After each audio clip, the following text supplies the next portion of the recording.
Good evening. I first want to apologize for my tardiness. In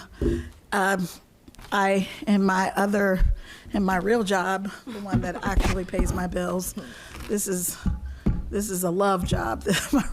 I didn't get out of court until 4 o'clock today. So, and I didn't eat anything all day, which is a recipe for disaster. So I stopped and ate something first because I am the epitome of that commercial, the Snickers commercial. If I don't, yeah, that's me. So I got a salad, and then I had to type my agenda and everything. So I apologize that we're starting our very first 6 o'clock meeting at 6:05. I do have agendas for anyone who's interested in getting a copy. Just kind of raise your hand and I'll make sure you get a copy of the agenda. Our meetings are now 30 minutes, so we have to get a lot done in a short period of time. The only thing really on this agenda today is the facility use policy. And we had a first reading based on something that I drafted, which was based on just a couple of things that I had read before. So I attached a copy of the document that I drafted. It's the 4-page document, City of North College Hill Facility Rental Agreement. And then there's something that Ms. Clear, who is the Recreation Director, she dropped off a couple of drafts that says draft reviewed by Dieters. So I attached those as well because I figured as we're talking about this, we'll try to figure out how we want to maybe combine this or whatever we want to do. And finally, I attached a report that Ms. Clear emailed to council about the senior center. And I'm going to be honest with you that I haven't had an opportunity to read it very carefully, but I just figured we would, in my never-ending efforts to try to get something accomplished, I just wanted to get all the necessary documents in front of everybody so that we could review them and kind of talk about how we want to move forward with this. The reason I think this ended up in the Rules and Public Policy Committee was because it was, I don't know how it got to us, but I think this committee had initially talked about the facility use policy when we were talking about it for council chambers. Mm-hmm. And so that's how it ended up with this committee, but then it just kind of fell by the wayside for several reasons, and then the building shut down, so no big deal. But then, so now here we are with where we're having meetings here, and there's renewed interest, I guess, in having events in this facility. Of course, what I will say about that is several things. Before, this facility was not owned by the City of North College Hill. It is now owned by the City of North College Hill. So that's kind of something different than was before. I know that they've had previously events in this facility. I've attended them. I don't know how that worked or what the agreement was. I don't know anything about that. I don't know who facilitated those. I don't know anything about that. So, of course, I guess the first thing I'm going to do is ask Ms. Zorb if she knows, because she seems to have been around the longest and seems to know stuff. I'm not sure what you're trying to say there, but as far as I know, because I belong to a group who also used to use this when it belonged to the senior, and I believe Brandy was her name. She was the person who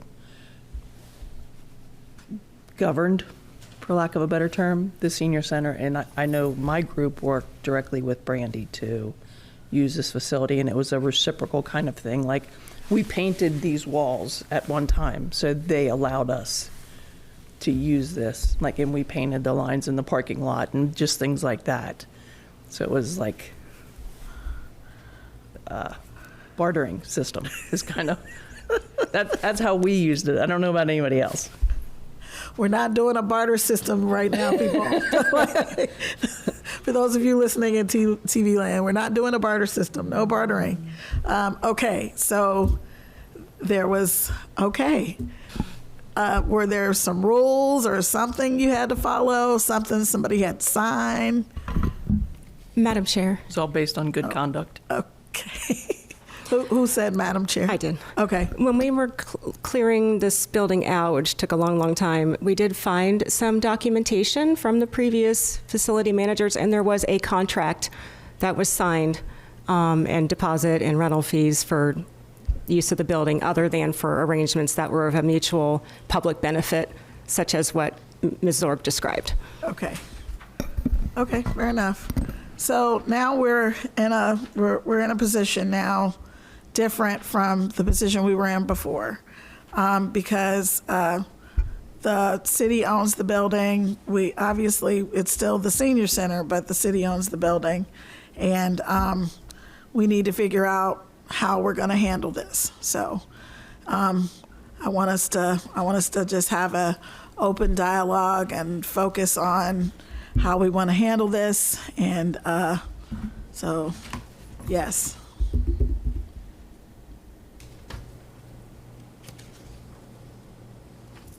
Sorry, I was typing, and I was behind on my typing, so I was concentrating on this. Was there a question in there? I just want to have an open dialogue.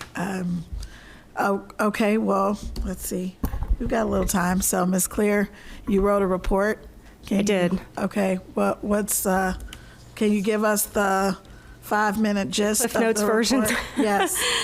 Well, this all came about because of the meetings that took place. And I'm like, and it dawned on me, I'm like, oh, they don't have the most recent version of the agreements. That's where my head went first. So I tried to make sure that you guys had the most recent, because as you mentioned in the beginning of the meeting, the document that you were using as a basis was originally drafted for the 1500 building. And for one room that holds 25 people. So the other thing I did want to mention is that subsequent to the last council meeting, I had a walkthrough in the building with North Police, Interim Chief Cheney and Detective Brown, originally for the purpose of determining where in the building we should put additional security cameras and outside the building, because I wanted their input similar to how we did the first round of cameras, which are currently installed. And they mentioned a few more places, and then there were some other things that they mentioned probably should be addressed in executive session. Considering the fact that this is a senior center, we are intending to allow the outside public to come in here for both for public events and non-public rental events. But this also houses City Hall, essentially, right now. So there's additional considerations that need to be taken into account. That's one point. And then the second point is, concerning the resolution and the Exhibit 1 that was discussed in the last council meeting. And the third is the consideration that, for all intents and purposes, this is a brand new operation for the city. It's a brand new business type function. We've not done this before, at least not to this capacity. So I think we need to not do like analysis paralysis, so to speak, but proceed with trying to make sure that we're taking all of those contingencies into account. Is the current staffing in this building, can we handle another whole business operation with our current staffing model? Is our software sufficient? And I believe it is. We do have new software, but I am currently the only person trained on that software. So other people are going to have to be trained so that this whole thing doesn't come crashing to a halt if I'm not here. The other issue is, there was that's why I wrote this down, so I wouldn't have to remember. The renovations are still in progress. Just last week, we were having cabling fished for the new building access control system, which will be a key fob, key code system for the front doors. In about 3 or 4 weeks, those doors are going to be yanked out and replaced altogether. There are still some other major construction things that are still happening in this building that need to be completed, I think, before we can fairly enter into a contract with an outside party to rent this facility for their purpose. And that was what I was mainly trying to get across in my report. Madam Chair.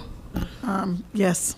I'm sorry, did you need to respond first? I just had a couple things based on. No, I like to get the input from everybody so I can kind of listen and Okay.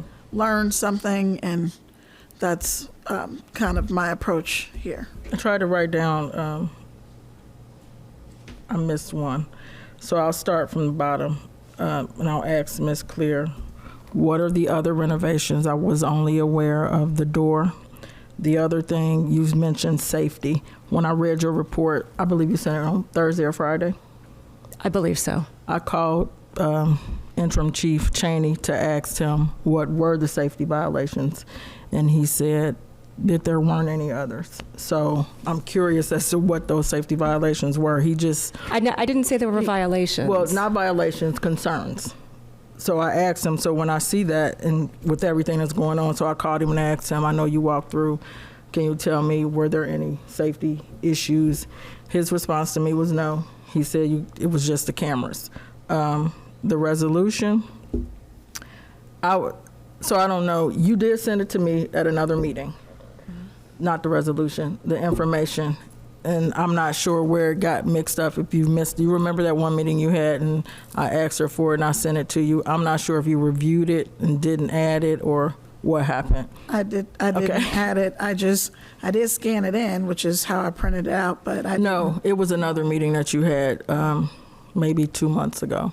I think it was around February when she first sent it, and we were in a meeting. I don't know if anybody recall, but that's neither here nor there. I do agree with you with the brand new operation. It's something that we've never done, but I do think, this is just my opinion, that the things that are being addressed and concerned, in my opinion, doesn't take 60, I think you said 45 to 60 days. That's just my opinion. Obviously, council has to agree and look at the resolution, but I think some of these things can be handled before that date or that turnaround time. So I guess my curiosity are what are the other issues that needs to be addressed? And obviously you said it's conflicting for me. He said no, she said yes. Let me ask everybody this, just for a moment. Let's just say that what all we're trying to do initially, all we're trying to do is let people have the little graduation party in this room right here. No cooking, no sparklers, no confetti, nothing else. And, they can bring their stuff. Is that possible at this point without them? I mean, they have access to the bathrooms in this room, and that is all. Is that possible? Madam Chair, I think Ms. Claire was next, but I want to make sure I'm after her. Okay. Okay, Ms. Clear. I'm not sure what to respond to first. There were other things. Okay, I don't want to get in the weeds because we tend to do that a lot. Right. And I did request in my report that the specifics of the security concerns be addressed in executive session because it's a risk. Okay. And I don't want to do that in open meeting. Okay, that's fair. Okay, so the second issue is, can we do the graduation parties here? I'm just giving you a for example. Oh, right? okay. For example, somebody who graduates from North College Hill wants to have a graduation shindig right in this room. And all they want is, to have the little congratulations cake and punch. They're not trying to cook anything. At least at the graduation parties I've gone to, you barely get some cake and punch. I mean, that's it. They really want you to bring gifts, and just that's it. People show up. They take pictures with the graduate at the balloon arch, and congratulations, graduate. There's a table full of gifts. You get your little piece of cake in the little party bag, and they send you on your way. Can we do that? Trying to think how to respond. We're all coming at this from our own personal experiences with these types of events. Okay, I've been doing this for 20 years, over I have grown 1,500 children. events. It's not a personal anything. But we're all coming at event planning, I guess event attendance or event planning from our own personal experience. And what I was getting ready to explain was I did this for a living. In a facility for 20 years, I've seen it all. Just because it's a graduation party does not mean it's going to be benign. Okay, I understand so that. that's why we need to be very careful with, and everybody had to sign that agreement when they used this facility before. There wasn't a different agreement if it was a baby shower versus something else that was a higher risk. They all had the same agreement, and that's what I'm drawing off of when I'm making these recommendations. I'm not coming at this from one perspective or another. I've done almost 1,500 events over the course of my career, all different kinds. And so that's why I'm trying to protect the city. Just because it's a graduation party doesn't mean mom and dad are going to leave and the kids are going to bring in a keg. Okay, so that's what I'm talking about. I just want to protect the city from risk with those kinds of situations. And again, okay. Well, it happens. I've seen it happen. It does. I agree. But the listen, city is at risk. Listen, and that was the whole idea. My life, my existence, I get paid because of worst case scenarios. Mm-hmm. Every day, every case where I represent somebody, it was the worst case scenario. So I am I am very familiar. So yes, we can have those events here. Scenarios. I would like the city to be adequately protected if we do. Somebody bringing in a keg, we have to say you can't bring in a keg. I mean. You say you can't bring it, but then we have to have some teeth in the agreement that says if you bring in the keg, here's the consequence. Madam Chair. Yes. Okay. So I think it's a business approach. It is a business approach. It just depends on which direction we want to go. There are plenty of businesses that open the doors to certain portions of their business, and they provide less than what they fully want to provide in long term, and they do it in phases. Right. Okay. I personally see the need right away because we have so many little things, and honestly, we're already functioning. We've already had events that are not charged, that are without money. We had the senior events that are here. I mean, it's with respect, those are public hosted events hosted by the public facility, Hamilton County or the city managed public benefit events. Those are not private events. We have not rented the facility for private events yet. No, I did not imply that we have rented for private events, but we have had events safely. So to address the safety concerns, the basic needs of the building are functioning and up and running enough to be able to host an event. So do we want to kind of earn some money during the time that we're finishing some of those less serious renovations? My perspective on that is yes. I don't see any reason why we shouldn't. Miss Underwood. Ms. Orb. So everyone's chimed in. I'll take my turn. Her husband had his hand up, but I'm sorry. Who did? Okay. I'll come to you next. Wait, Ms. Orb, and then. He can go. His hand was up before me. Okay. Can you come to the microphone, though? Okay, thank you.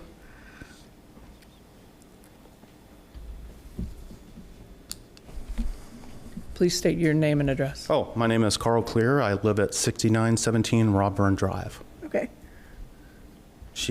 You said you wanted her to go first. No. Right? We want you to go Oh, first. you want me to go first? Okay, Yes. So I do have a question.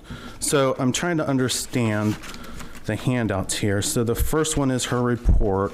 The Right. second one, is that the policy that is being voted upon by council? Right, so that was Okay. what was submitted to council. Okay, and then the next one, Which I brought it back to committee so that we could okay. amend it Perfect. if need Yep, be. Yep. And then the next one is another agreement. I don't know, is that, These were drafts, apparently, which were,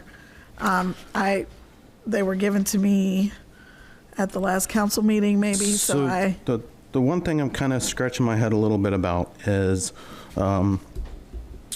I don't see where what council is voting on restricts it to just citizens of North College Hill. So anybody in the United States of America could rent this facility for $250. And if they don't damage anything, they get their $250 back.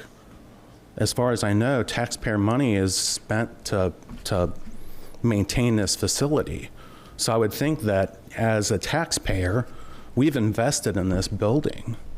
Why would we let anybody in the world come in and use it without trying to recoup some of our investment? Because there's going to be wear and tear that just happens as the normal cost of doing business. So my question is I'm sorry, go ahead. my question is why would, I could understand if you wanted to have a citizen have a discount to rent the facility, but I still think somehow the city should be making something off the facility. We did talk about that. Right. I'm just saying, I'm just going off of what's been codified, right?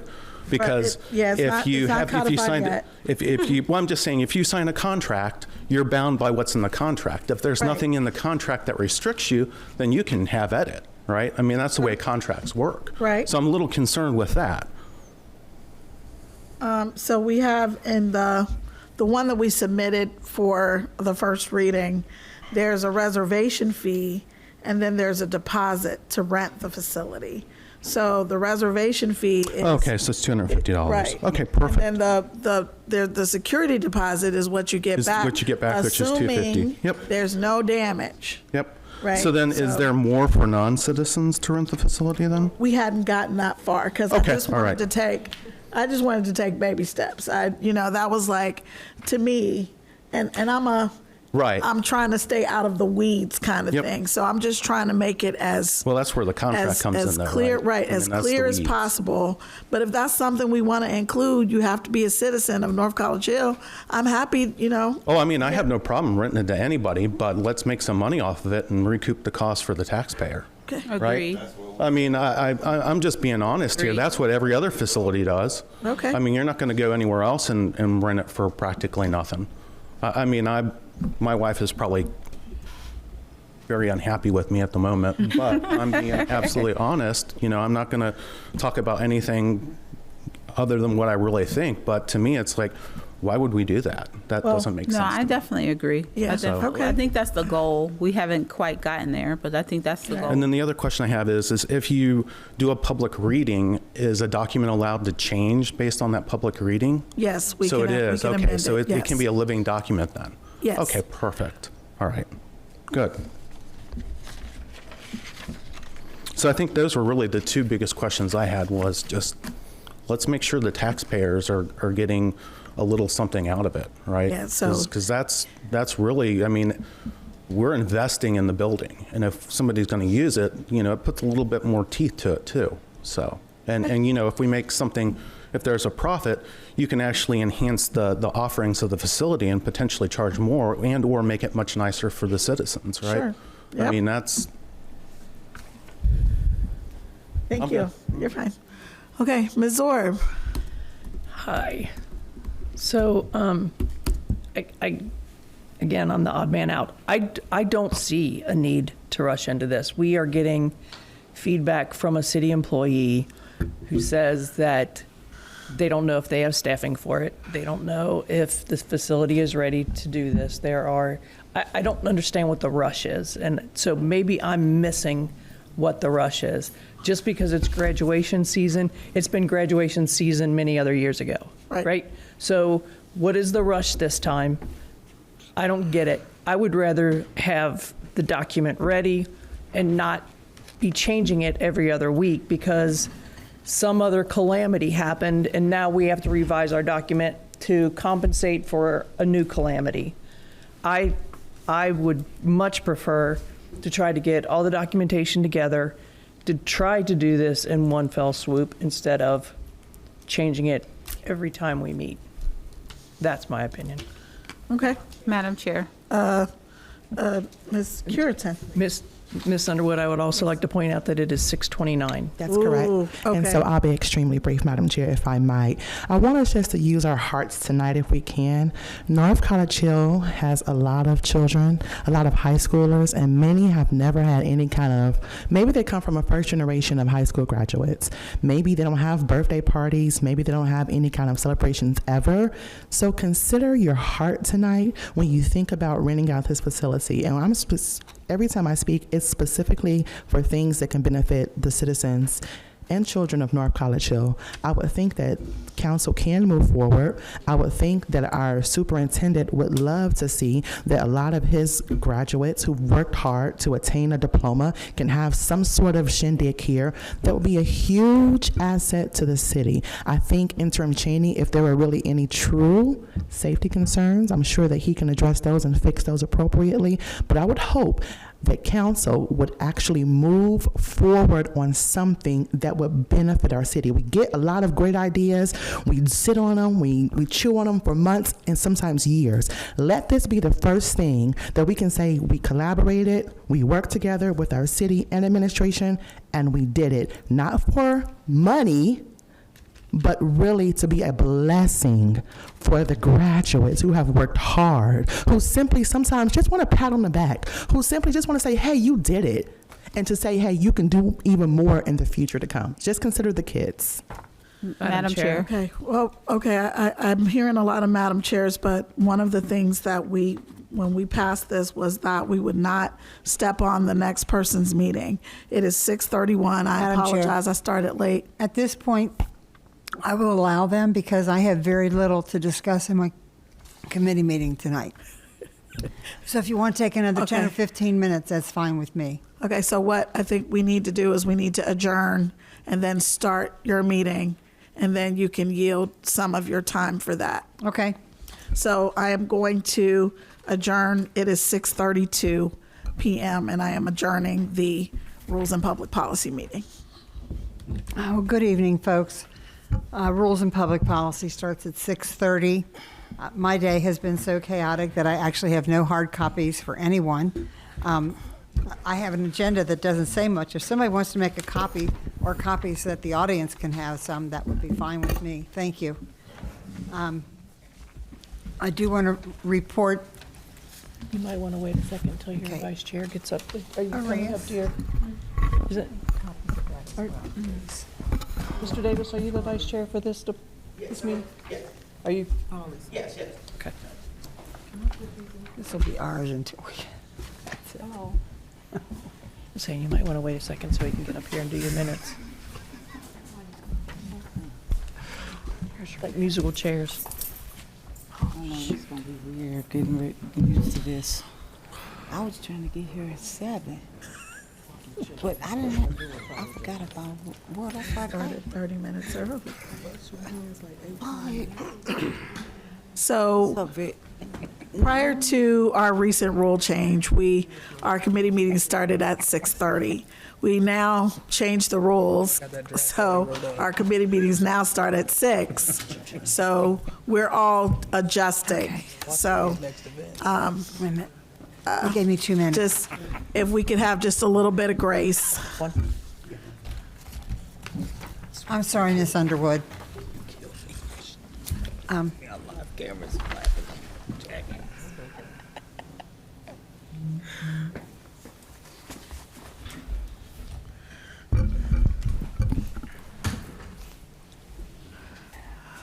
rules and policies started at what time? 6.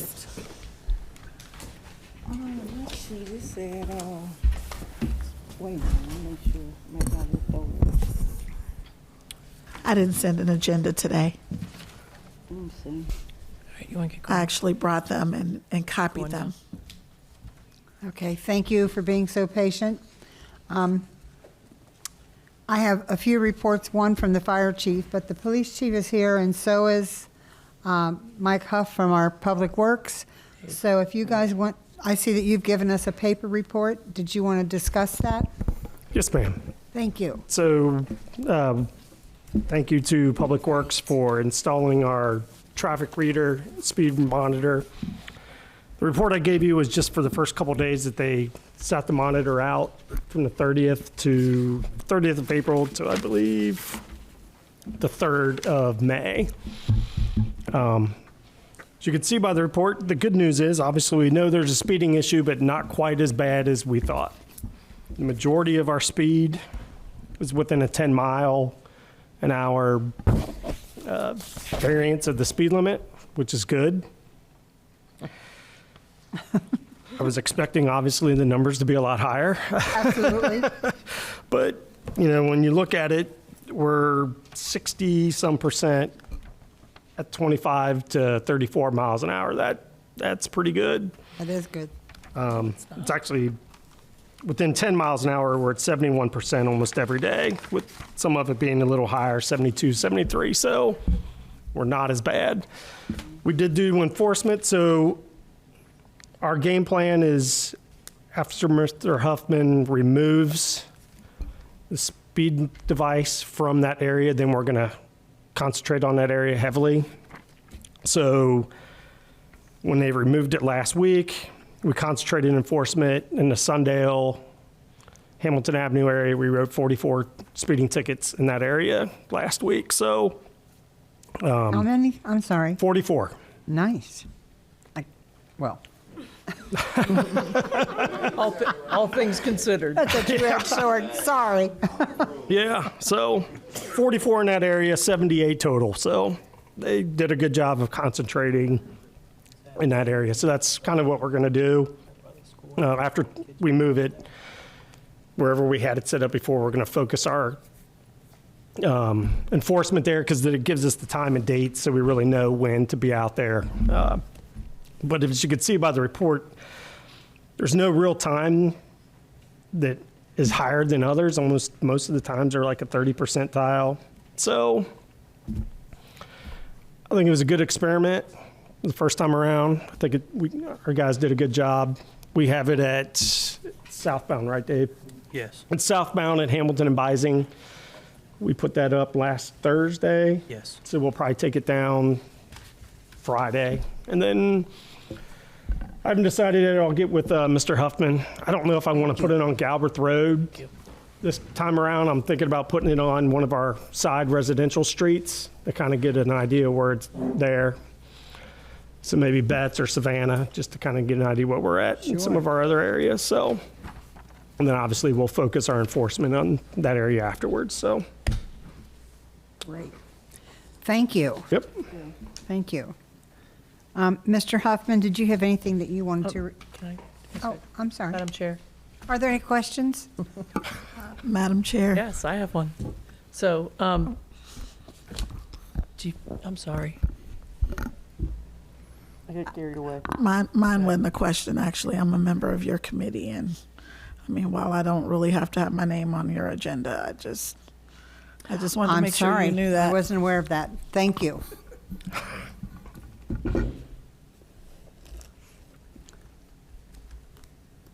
Madam Chair. Yes, ma'am. Chief Cheney, I'm curious, and I'm going to kind of ask a question that I'm hoping that I'll get the answer that I want. So just because you removed this from, and I do have very personal reasons why I'm asking this,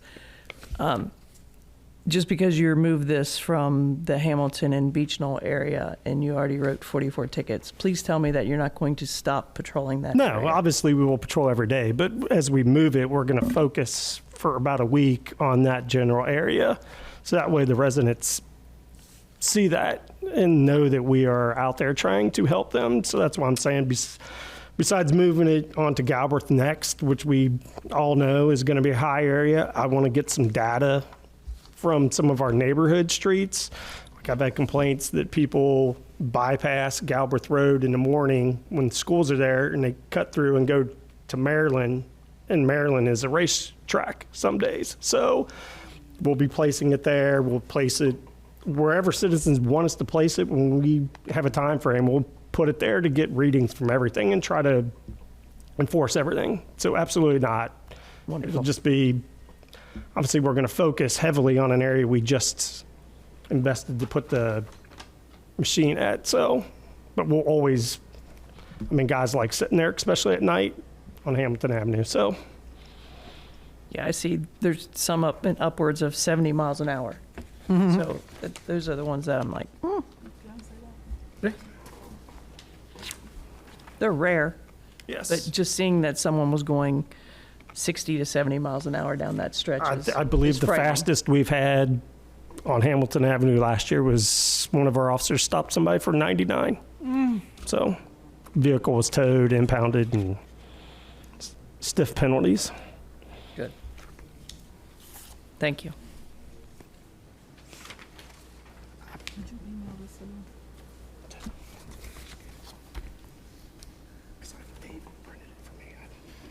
Any other questions from council? I don't know if it's public record. Mr. Huffman, did you want to make a report? So Totally up to you. yeah, we just have nothing major. Public Works itself has been working on its beautification projects around the city. As most of you know, we've been kind of hindered by rain these past couple of weeks, but we did get almost 20 yards of mulch down in front of the PD and started working on the islands.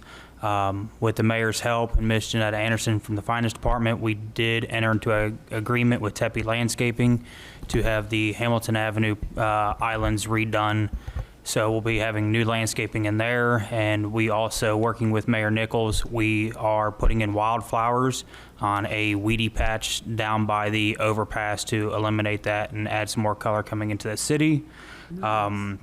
Here recently, the Public Works has had to deal with some problems with the alleys. We have contractors that are coming into the city. I spoke with Chief Cheney and Lieutenant Emily last week about it. They are dumping waste landscaping and fencing materials in our alleys, so we have been dealing with that over the past week and a half or so. So we are working with the police department on that, and we are making progress and keeping it cleaned up as we receive a lot of those complaints on govpilot.com and other areas. Sunday and Mother's Day, we did have a overtime call for the Public Works Department to come in and help secure scene with the traffic control down there. We did have to put up barricades, and unfortunately it did take a lot longer with Duke crews taking forever to show up, but we do thank them. Other than that, that is Public Works, and we are continuing to move on with landscaping and as much mulching and grass cutting as we can. Thank you. I can't wait to see the fruition of the new flowers and stuff. Our group used to take care of those islands, but we kind of disbanded. Gotcha. I do have a report from the fire department. Chief Plackey wants me to know that there's a midpoint inspection on the new engine, and it's scheduled for May 28th, 29th, with the expected completion in June, so that's good news. The CMS audit is underway, which is used to gauge ambulance billing rates. The new ambulance is in service, and documentation for the first quarter reimbursements were submitted for ARPA, which I don't know what that is, funding.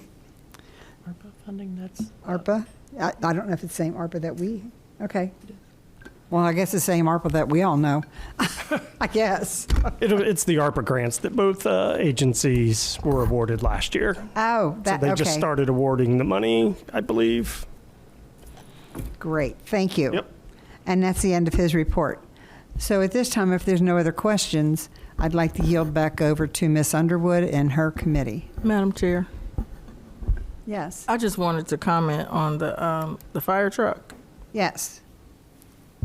Though it is amazing, I don't know what I thought when I thought how they were going to do the fire truck, but Ford couldn't do it. No disrespect, Ford, just piece by piece. It's almost like a custom piece, and to see how they put it together is just really, it's beautiful. I mean, I thought I would never say that about a fire truck, but I've been a part of several of those yeah. fire department.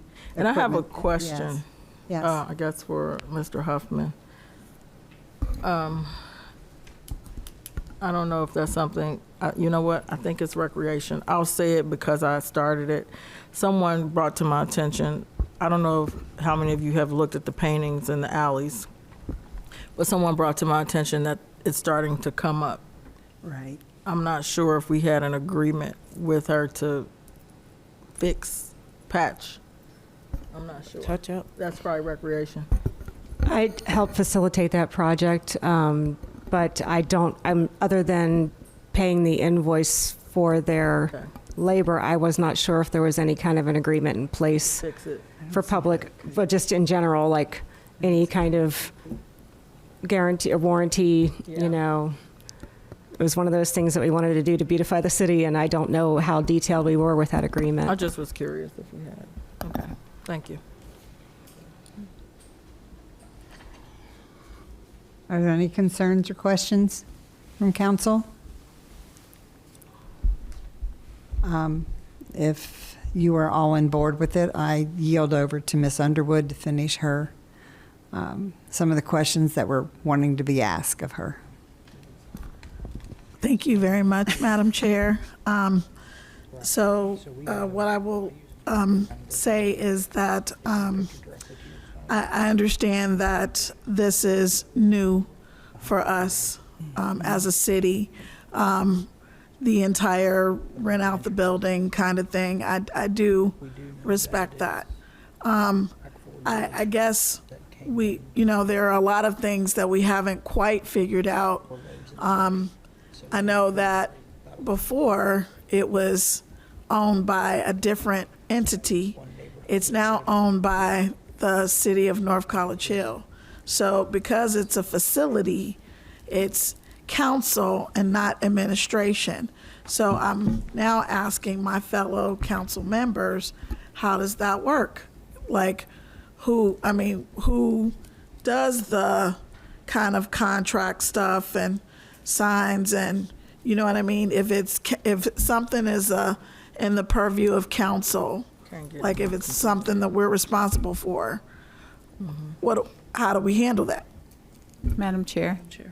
Did I hear two Madam Chairs or just one? Okay, all right. My question is about the cameras. What are we doing? What do we do about the cameras?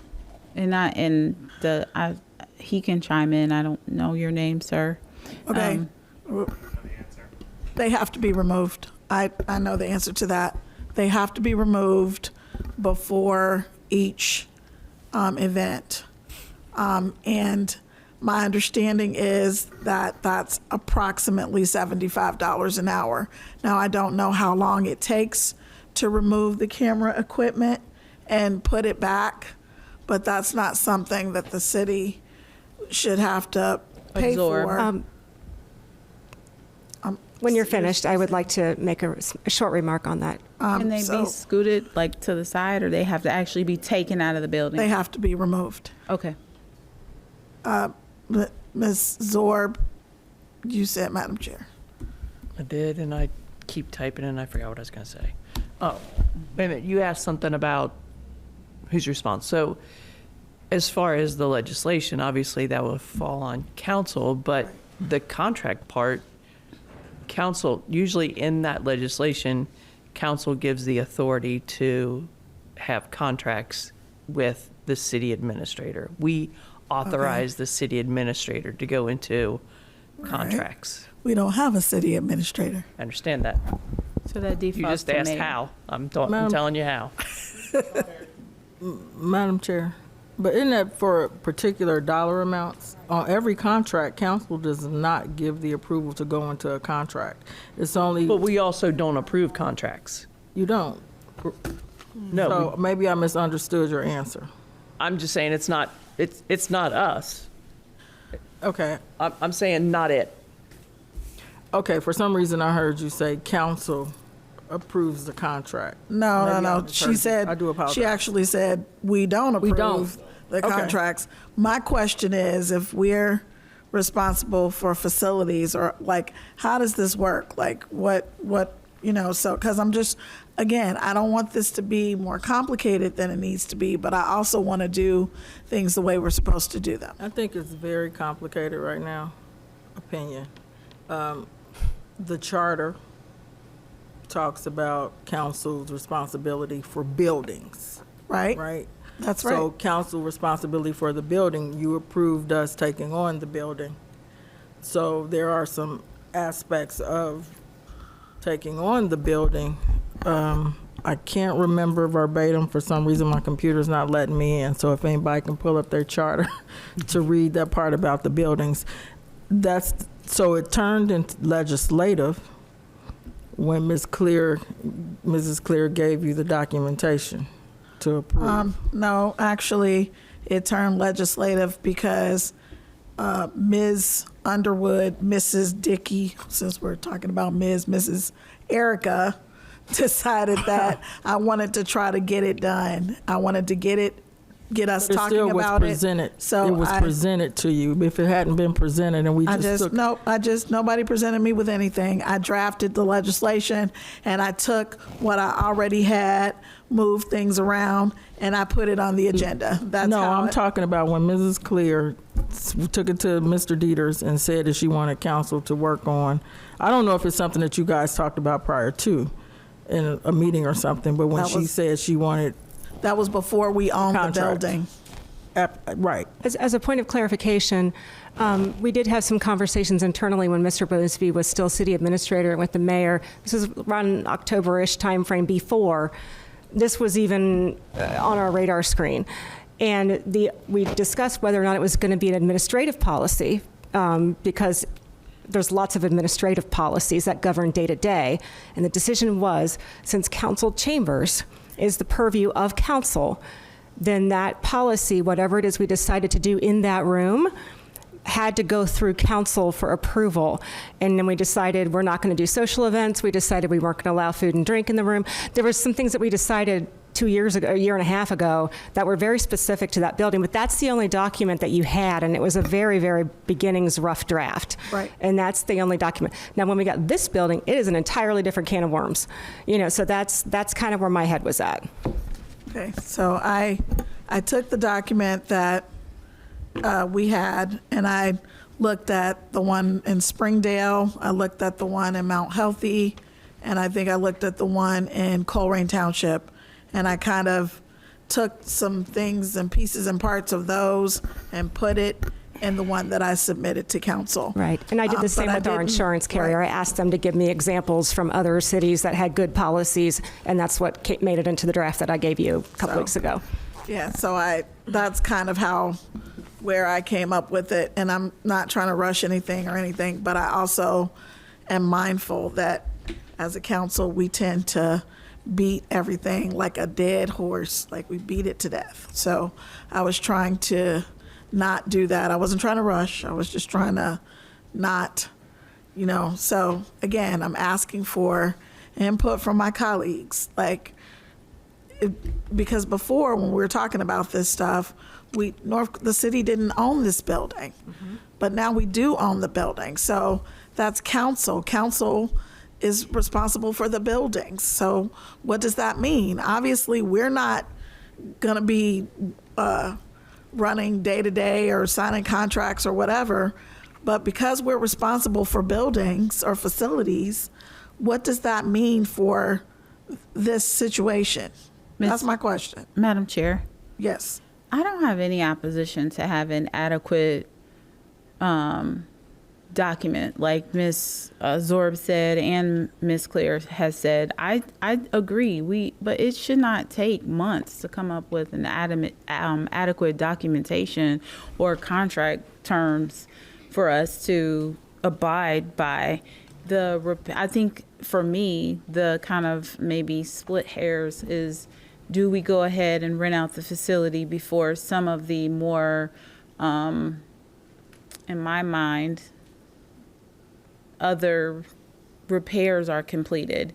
Those don't seem as threatening, per the report of the police chief, to not open the building. I think that whoever rents it out will also have to absorb the cost of removing the cameras. We need to protect the equipment that is here for other purposes at all costs. But I don't feel like that impedes the ability to rent. I don't think that that's a rush. It's just progress. Okay, so my question for you is, again, this is just a basic question. If this is council's, if it's council responsible for a building, like we were responsible for the council chambers, so we were the ones saying, this is a go, this is a no.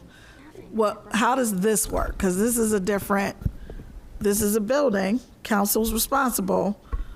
But how does this work? I got a lot of hands. Madam Chair, I had asked for the floor a couple minutes ago, but I think you were still responding to someone else's question. Okay. I'll be brief. I yield to Ms. Clear. Okay, Ms. Clear. I'll be brief. I did want to point out two things. First of all, Ms. Zor mentioned this briefly earlier in your meeting. There are staffing considerations to be taken into account. Right now, we do not have adequate capacity to also now add on the layer of sitting down with somebody for a half an hour, whatever it takes, to go through all the requirements, sign the agreement, times however many people want to rent the building. Okay, that's one thing. Okay. The second thing is let me. we don't, and also to sit. Who is that person? There isn't anyone assigned to that right now. That's my point. There is no person on staff whose job it is to manage this facility once we get it open to rent. Okay, so everybody's missing my question. My question is, if we're responsible for the building, do we have to figure out who that person is, or do we say? No. I think you would I believe authorize. that's micromanaging, and Okay. we've gotten our hands slapped Okay. a million times for that. Okay. That's well, my okay. opinion. Okay, I don't want to micromanage, but I also don't want to just say, here you go. I mean, I just want to know that we're doing the right thing, because if we just say, here you go, then that could be, here you go, and then it takes 6 months to get done. I know Ms. Clear still has another point to make, but to your point, we have said, here you go to administration previously, and that building's still standing, and we said, here you go, let's tear it down, and it's still standing, and it's 3 years later. Right. So that stuff does happen. Council says, here you go, and administration doesn't do anything with it. So it happens. If I may make a point too about the senior center coordinator, right? We didn't have anyone who'd be a senior center coordinator. There was a process that we went through, and we were able to approve the position, get the funding budgeted, and get someone hired. And I think that's the same process we should go through or even increasing hours for existing staff, or however that looks. I don't know, but we've done this process before when we added in senior services not too long ago. So I think we just do that same process. That's just my 2 cents. Now, regarding the cameras, you mentioned that there's a fee. We are also actively working on scheduling programming in this building. So senior programming, youth programming, recreational programming, it's going to be in this room. So we got to figure out, how are we going to manage if we're not allowed to touch and move these cameras, which, by the way, I had to do that Thursday. The cameras got moved, and then they got moved back where they were because I had to close the air wall, for the other function that was in here. So that's going to happen every single time, unless we're not allowed to have programming in this room. Madam Chair, I don't know if somebody was after her. Yeah. Yes, Madam Mayor. I do recall that when Miss Colleen was hired, we had discussed the possibility, if that was an option, if she could work some of those hours. Okay, you're saying a name, and I'm not sure who that person is. I can't hear you. She is the lady who comes in during the week to be with our senior center. She run, right? So we had discussion with her when she was initially hired that may be a possibility. Madam Chair, Okay. I do agree that it would be micromanaging for council to try to make those assignments. That's more administrative responsibility, but loosely I'll say, just make the suggestion without knowing his workload or what's on his job description, that Ben, our city administrator, could possibly take on those tasks. He can do that if you're willing to have someone not be able to answer the door or the phone while he's working with a client on a reservation. Is it that busy here? Is it? I get calls daily about renting this place. Daily. Okay, well, it is 6:59, and this is really it's becoming more complicated than I really wanted it to be. Right, but that's the operations side of it that we have to have in place. We can't just flip a switch and say we're going to be able to rent the place. So I guess I'm going to, for now, we'll table this for now. Madam Chair, Yes. one last comment, I promise. I know Ms. Claire had mentioned in her report that she would like to go to an executive session. Are you going to do the follow-up to get that added to the council? Yes. Thank you. Thank you.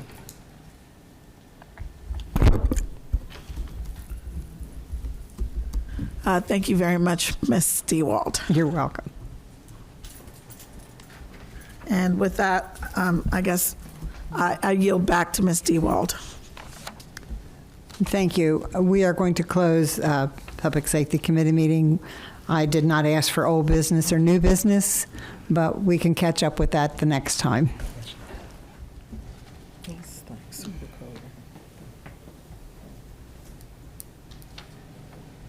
So the meeting is adjourned. The meeting is adjourned at 7 p.m. Okay. And happy 513. 513. And you ready? Good. First on the agenda is Recreation Department update from Ms. Claire. Thank you very much, Madam Chair.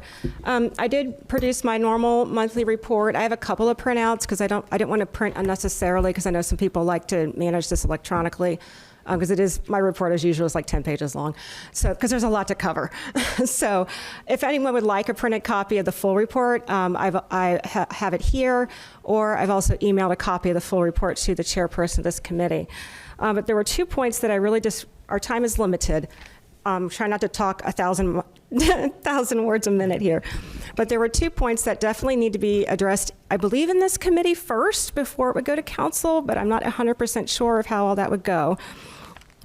First of all, there is a piece of legislation, resolution that I have drafted and Mr. Dieters has reviewed and put into our template concerning an application for a NatureWorks grant through the State of Ohio Department of Natural Resources for the purpose of renovation of Veterans Park and to execute contracts as required and declare an emergency. I do have paper copies, but this has not yet gone out of committee, so I'm just going to hang on to those for now. But the reason for that is NatureWorks grant is time constrained. I have to apply in June, or if we want to get that. It means upwards of, I don't think this project will come in at that, but $150,000 in funding. Veterans Park currently right now is not accessible for individuals who have disabilities that affect their mobility. This would include specifically construction of a concrete ramp of the appropriate grade that could be used for wheelchairs, and also an inclusive play area right there at the bottom where the ramp would come out, caregiver seating, and paved walkway to the area where the picnic areas are now. I have already acquired through a previous grant new picnic tables from recycled materials, and that was from the Recycling Incentive Grant. So there'll be one that is an ADA accessible picnic table, and then there will be a standard picnic table. But the goal would be to improve mobility, access, and inclusive play in that park, because currently that does not exist in that park. Now, this project would not take place until 2025. We are obviously very full this year with parks projects. So that funding would be applied for this spring if council were to approve. Now, the reason that I needed legislation is the Ohio Department of Natural Resources requires it. This is a reimbursement type grant. So what that means is council would need to agree to obligate those funds in the 2025 budget. The project would then commence, and then we would submit for reimbursement through the state for this grant. So therefore, they require that council agree if we want to go ahead with this project, and I do not have numbers right now this minute. I will have them by Monday's meeting. but they do require that there's an act of council, either a resolution or a special ordinance or however we normally do it, in order to approve the project, agree to obligate the funds before I'm allowed to apply for the funds. So that is the first project. Does anyone have any questions? I have a little simple diagram that I drew up of what I thought it might look like. But we will work with a contractor on that, of course, but does anyone have any questions about that? Madam Chair. Ms. Alexander? Just clarification, you said that Mr. Dieters has this and he has reviewed it? He has. Okay. I gave him a draft and he looked at it. I gave it, actually it was, he turned it around really quick. I gave it to him this morning at 8 o'clock. I had the reviewed copy on the correct template by 11:30. Okay, I just want to verify that. Ms. Orr? Yeah, I just wanted to, I was, as you were going through your report, I was confused why council had to approve you applying for a grant. And when you went through the funding part, I appreciate that explanation. So thank you. I was confused for a minute. Yeah, and this is almost verbatim the template suggested wording that came directly out of the grant application. They have a template. They're like, do it this way. And the only thing I added or asked Mr. Dieters to add was the clause concerning passing it as an emergency measure so that that way I can take action on it immediately without having to wait. Perfect. Thank you. Ms. Clear, you stated something about inclusive play. Yes, ma'am. What's that term meaning? Thanks. That is a term that is regards to children who have mobility issues or disabilities, and they have difficulty playing on traditional play equipment. We do have some inclusive structures at Dumley Park right now that are specifically designed to be wheelchair accessible, and there's 2 structures of that nature in Dumley Park right now, and I'd like to get some of that in Veterans Park. And that was stated for 2025? 2025, Okay. yes, ma'am. Okay. Ms. Alexander? You already know before I start tapping on. So do we need to, and I'm asking my members, do we need to get that on the agenda, or how do we need to, because I know Ms. Bruner is going to be leaving, and I'm co-chair, so I'm trying to figure out where do we go with this? Madam Chair. Ms. Orr? So the process would be Ms. Clear would send the electronic version of that to the chair. As long as this group, this committee agrees, we can authorize you to send that to the council agenda for the first reading. Thank you. You're very welcome.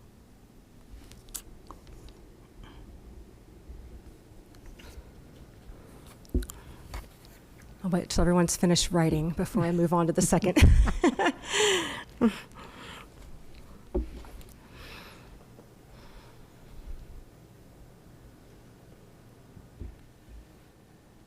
Okay, are we ready?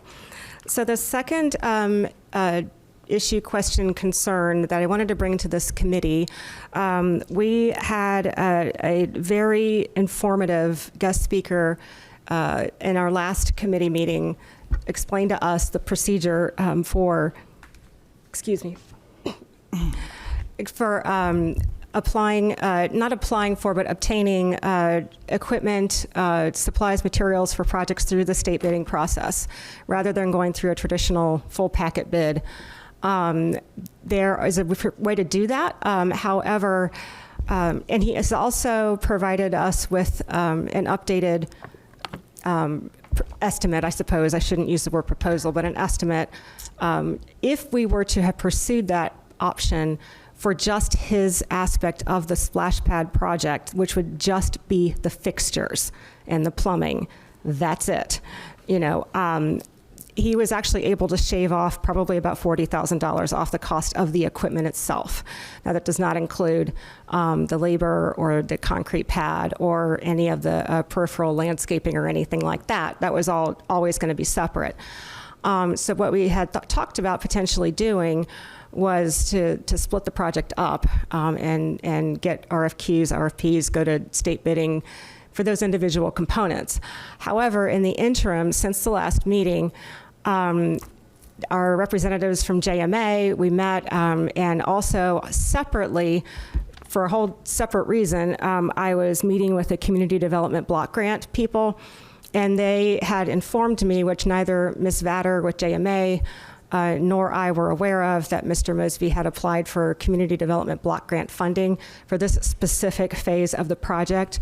We are obligated to use the HUD bidding project, which were not aware of, and we did not do. So we will be precluded from pursuing the state bidding option as long as those funds are pegged to this project. Now, we can unpeg these funds from this project, but it would require a public hearing to go through, here's the alternative use for these funds. My personal opinion, and I do not have dollars to back this up.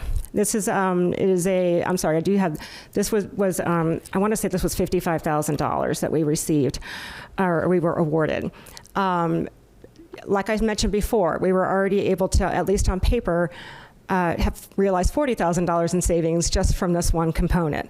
So I think that if we disassociate this funding from this project, the city could potentially save more money on the project, and then we would have funding available for another city need, such as improving the business district, which was on the list. There was a list of stuff that we had gone through before as a community and said, okay, here are some things that we would like to apply for this funding for.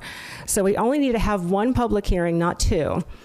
And we would need to, if council is amenable, I'm not sure how this normally works. Does this committee, do we need to pass a resolution? Whatever you all decide, my recommendation is, from a dollars and cents perspective, we will save more money, I believe, personally, if we disassociate ourselves from this grant for this specific project. Also, we can get it done a lot faster, because if we have to go through the HUD process, we are back to square one with bidding this out. And it will be another year before this project is done. I'm going to be very honest with you. So there's the money aspect and there's the time aspect, because nothing that has anything to do with HUD happens quickly. So we would be obligated to, like I said, to follow this, the HUD Community Development Block Grant bidding process as long as these dollars are tied to this project. But there is a way to disassociate these dollars from this project. We just have to do it in accordance with their procedures, which they just mailed to me this morning at 10 o'clock. Madam Chair. So, So, Ms. Claire, I want to make sure I understand. You threw a bunch of numbers out, so I want to make sure I understood which numbers go into which bucket. So what I think I heard was if we go through the state bidding process, we can save 40 grand, 40, yeah. potentially, 40 grand. yes, at that, yes. Ballpark numbers. At that, for just that one piece, that's just the fixtures. We can do the same Fixtures and process plumbing. for everything else. Fixtures and plumbing. And I think I heard you say the CDBG funds we were awarded 55,000, Correct. but we don't know what it's going to cost us. Like, I didn't hear that number, did I? What is the it? What's going to cost us? How much money the city's putting into any of this? Like, I heard we're saving 40,000, but how much are we spending? Oh, How much this is for the Demley Park project. I was under the impression that there was already a commitment of funds. The splash pad. It was 145,000 proposed. Was that it? Wait, what? We're talking about the splash pad, right? Yes. Okay. How much are we anticipating spending on the splash pad? I believe council has committed $250,000 or something to that effect for this project. I have 145, but 145. Well, That wouldn't even that's a cover big the plumbing. difference. Yeah. No, Okay. it was like 250, 275, somewhere in there, that neighborhood. So out of that 250, you're saying if we go with the state bids, we can save 40, bless you. We can save 40. So it's going to cost us roughly 210. Rough numbers? What council has committed and what this project actually costs is, like I said, I need to get you guys the numbers. Okay. But his point is that at least just for his one component alone, we can save money. Plus, we can go out to our own RFPs or RFQs for the other pieces of it, potentially also saving more money. I do not know what those dollars look like. Okay, so let's go back to the CDBG funds. So you said those what was the term you used? We can Technically, I believe it's called reprogramming. reprogram them. So we could potentially still be in line to get that 55K. We just have to go through some technical footsteps to We get have there, that funding and regardless. It's just which project do we want to peg it to? That's where I was going. Thank you.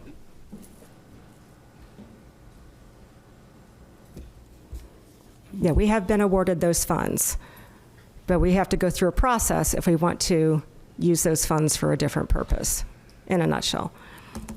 Thank you.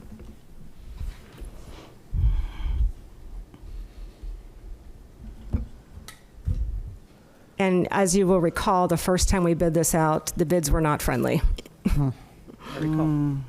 I do recall. which is why we were exploring alternative solutions to try to get this done.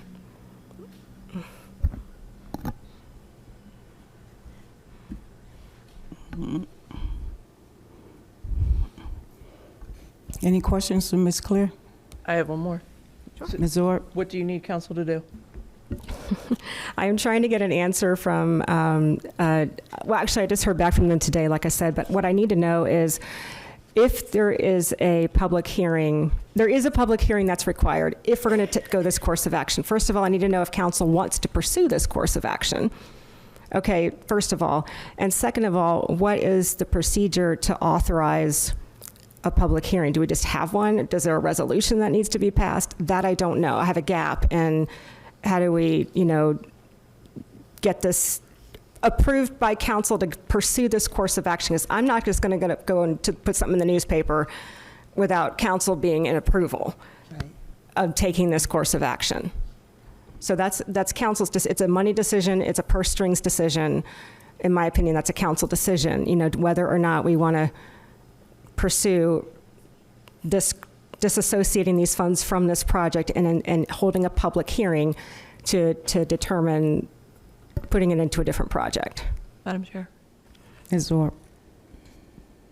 So I think next to you, I have the most tenure, and I've never come up on this before. No, So, I don't think any of us has. This is new. As far as, Springfield Township's done it recently. We can ask them. well, I was going to say, we do have a lawyer that we can ask, and hopefully he'll give us what we need to know. But as far as the public hearing, I can't even remember if we have to do a resolution for that, do we? Motion. We just do a motion, To hold a public hearing, you have to come up with a date that's, and then it has to get announced in the Because it's- newspaper. and Yeah, then there's like we- so many Chair, I'm days sorry. out, and there's Because actually a typically- template that we have to use for the and public hearing. typically it has to be out so many days, like she just said, before the actual public hearing. So council typically would make a motion to hold a public hearing for the purpose of Yeah, they gave me a said, timeline and everything. Yeah. and then you hold up. Typically, council has held it on a council night, 15 minutes prior to the meeting for public input. But if we've been having a lot of public participation, so we might want to move it back a little bit. And I'm happy to forward this exact email to all members of council that explains the timeline, the requirements. It's got all the handouts, just so we all have it, if with your permission, yeah. And then, Madam Chair, if I could. Madam Mayor? Ms. Clear and myself had a conversation, and it was about the bidding. I did talk to Mr. Dieters. He said because we're a municipality, we don't need to do legislation. We could go with the state bidding. Correct, I believe so, yes. Because that's already in Ohio, and Ms. Vatter mentioned the same thing at JMA. She's like, Ohio Revised Code does permit local governments to pursue state bidding without having to go to a full bid for some of these types of projects. So yeah, I didn't know that before. That's good for us to know. Yeah. That can apply to all kinds of stuff, not just this project.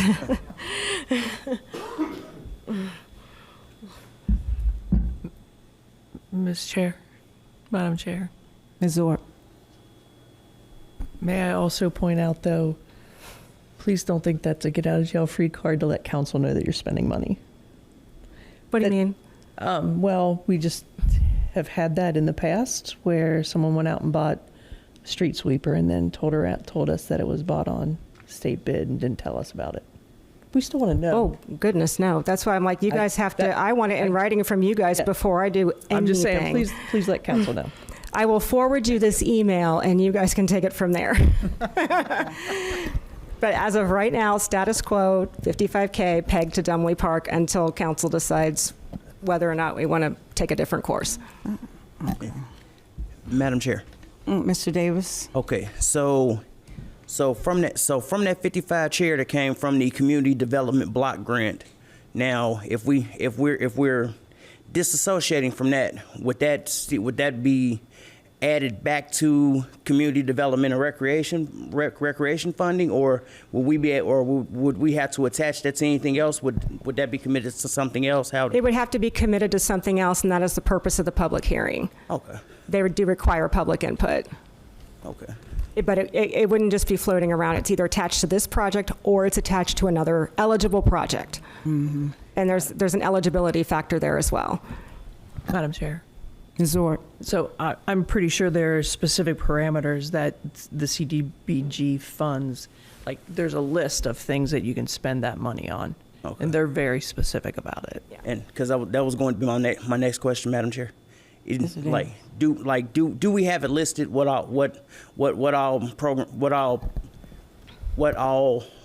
do we have going in the pipeline that's currently eligible for, that's been eligible, or that previous administration requested CDBG money for? We do have a list. There was every 3 cities are allowed to apply for this funding every so many years, and there was an assessment done, and there were several projects that were outlined. The good news is also, and the community development block grant people love this, that we're 99% there with a comprehensive plan. There's several initiatives that are in the comprehensive plan that could potentially also be, but we don't want to give the public a list of 35 things, right? There's going to be priorities. If you ask 25 people what you want to do with that money, you're going to get 25 different answers.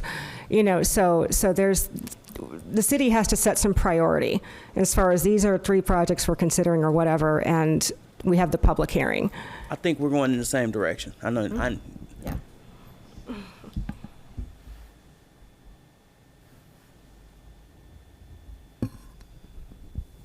Any more questions from Ms. Clear? Madam Chair, I'm sorry. Ms. Orr? I still have another one. Ms. Clear, do you have that list? Could you forward that list also to Absolutely. Council? Thank you.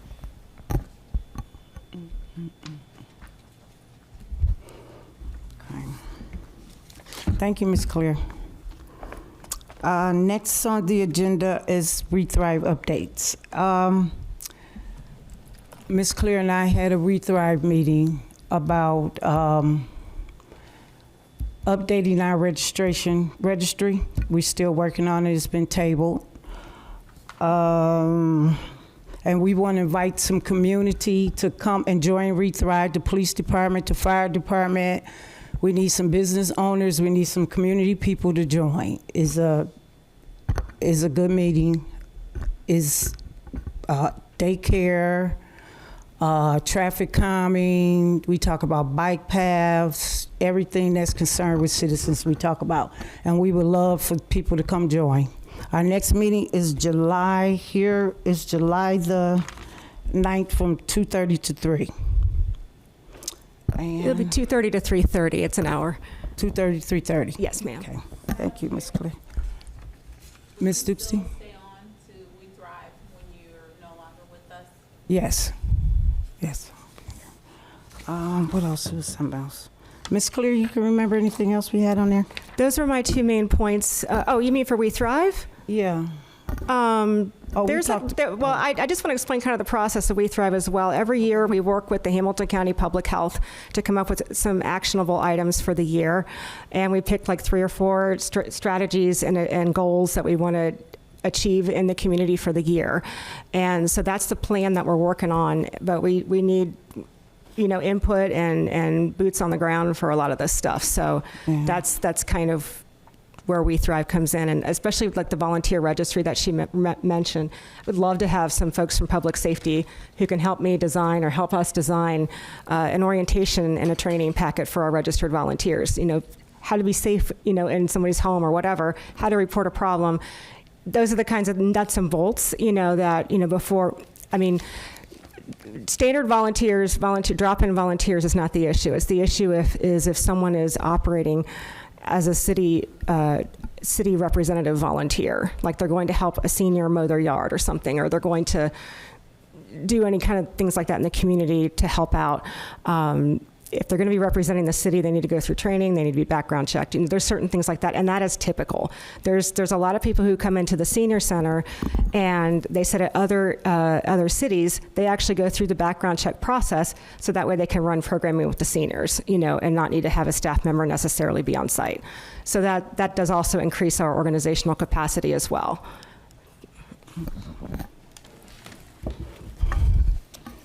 Any questions about We Thrive? Next on the agenda is old business. It's the, this come from the Planning Commission. This is the minimum size of residents in North College Hill, 1,500 square feet in total, livable square footage legislation. We talked about this at the last City Community Development and Recreation meeting. This was some recommendations that the Planning Commission put forth to us, and I want to pass it to legislation, to the council, to get this going, instead of it just going on and on and on. I do not have a problem with that. Anybody have a Nor problem do with I. that? You want to, Mr. Davis? Okay, but I had something to say that, let me see. It says, we recommend that the minimum size of a residence in North College Hill is 1,500 square feet in total, livable square footage. However, we also recommend that any legislation include that any applicant wishing to build a structure of less square footage can appeal this provision by making application to the North College Hill Board of Zoning Appeals, which meaning we not trying to discriminate. You might be on a piece of property, there might be a small piece of property, so you have to go before the zoning commission because there's different variations. So just take it in front of the board and commission for an appeal. So, okay. Any questions on that? Ms. Brenner, do you have Ms. the Orr. actual legislation for that, or just the recommendation from the Just the Planning Commission? recommendations. So you'll be sending that to Dieters This then? to Is that Dieters, how? yes. Okay, Yeah. thank you. Any questions? Okay. Well, any new business? Madam Chair, Ms. sorry. Orr? I feel like I am monopolizing this whole meeting, sorry. I just wanted to make an announcement that the tree board, the tree commission is meeting this Wednesday in this building. That's May 15th at 6 p.m. Thank you, Ms. Orr. You're welcome. Any more new business? Madam Chair. Mr. Davis? And Ms. Clear, while I've got you here, this is going to be the last committee meeting before the Juneteenth celebration. No. We're going to have a, but I'm saying if somebody there will wants be a to, June 10th committee meeting. The Juneteenth celebration is on the 22nd. but if somebody's interested in getting involved and participating, like I'm asking, like how if they want to get in contact with y'all, how do we go about it? Funny you should mention that. We just had a Juneteenth planning meeting earlier this afternoon, and I'm going to be writing up an announcement, and we actually had to work through some details. But yeah, we just had that meeting just this afternoon. That's why I've got my folder here. That's what I'm asking about. All right. Absolutely. Okay. So how will citizens in the community be made aware, and how do we know who's actually on the planning committee? The planning committee right now consists of myself, and there's a representative from the North College Hill Schools, and also one of our major sponsors, the major sponsor for the event, which is Chase Bank, currently are on the planning committee. This is our third year doing it, so there's really not a whole lot of, surprises. But as far as there will be an opportunity for like outreach. So if you have a nonprofit organization or an agency or a service that you offer to the community, we're going to have tables available. And we are actually, the goal is to have the newsletter out in 2 or 3 weeks and all that information will be in there as well. So if I can just provide something in respect to the time, I have less than 30 seconds. I'll say it really quickly. Madam Chair. Do we have speakers that come? Yes. Okay. So in respect to what you were talking about for Juneteenth, I haven't heard about it, and Juneteenth is in approximately... Right, because we just had our planning meeting today. What I was going to say is that normally things of that nature or of that magnitude, citizens can provide their input, because just because we've done it for 1 year, 2 year, maybe we want to look at it from a different perspective to consider how we can expand it, right? And If I was the sole chairperson on this whole thing, then I'm working with a committee. Yeah. I am not the sole decision maker on this event. The tone that I'm hearing tonight is that we've done it this way for so many years, and we're going to continue to do it this way. Oh, And no. You misunderstood. I want to clarify that. What I meant to say is that some of these things that are like routine, like we need to rent the tent, we need to rent the Rumpke, those kinds of things, that doesn't need to be decided, is what I'm trying to say. So this year, there's going to be some new elements, and it is expanding every year. But it is, what I meant to say is, this is only our third year doing it. It's evolved from literally a grill outside of Chase Bank to something that has become more of a community event. It's kind of grown organically, and this year will be a little bigger than last year. But I didn't mean to cut you off. I just wanted to clarify that I'm not trying to say that we're going to automatically do it the same way we did it before. The event is growing, and we certainly would like,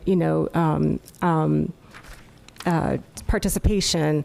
But the committee who has been working on this, I am not the sole decision maker on what that looks like. Thank you. Ms. Alexander? So I just wanted to get kind of clarification. Ms. Curitan, are you saying, this is what I think you're trying to infer, and correct me if I'm wrong, is that you would like to see how the community could get more involved, since this is your first time hearing about it? Is there an outlet in which the community can place their input? Maybe if they want to set up some type of arts and crafts, or have some type of, African dance. How can the community, instead of 3 or 4 people deciding how it's going to go, let's get the community involved, so it feels like something that you belong to. Ms. Alexander, that is exactly Ms. Clear? Right. And like I said, the event's kind of grown organically, and, we've layered on these other elements, and like I said, there's other people involved, and we literally just met 3 hours ago.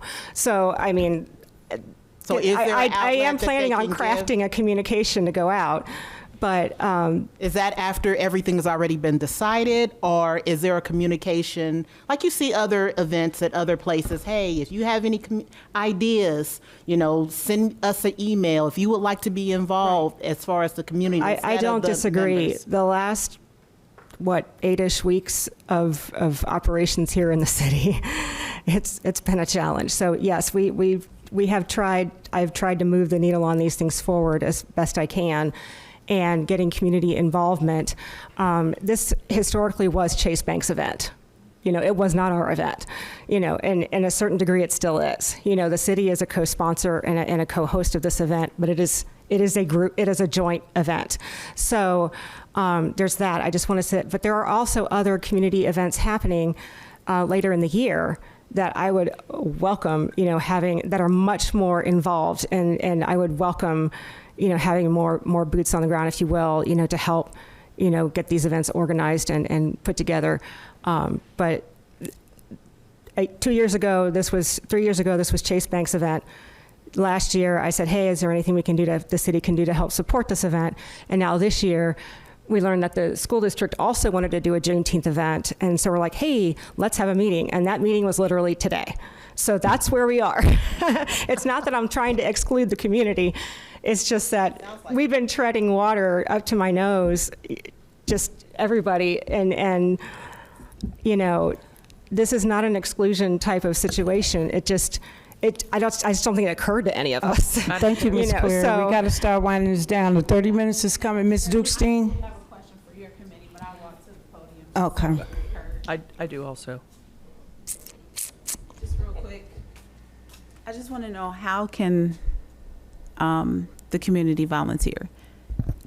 How can the community volunteer? Yes, okay, that's a great question. So I will, I'll try to find out who would be the best person to coordinate the volunteers and find out if there is, what they would need assistance with and how people can get in touch with them in order to volunteer. Okay, thank you, Ms. Clear. Madam Chair, Ms. Zorp? hopefully this is quick.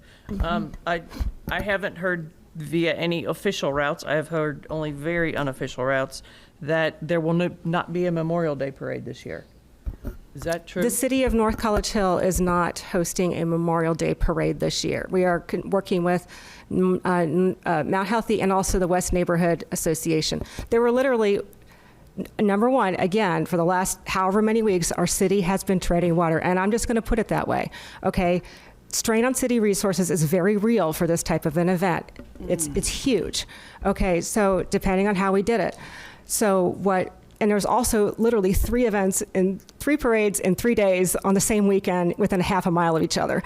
So there's that too.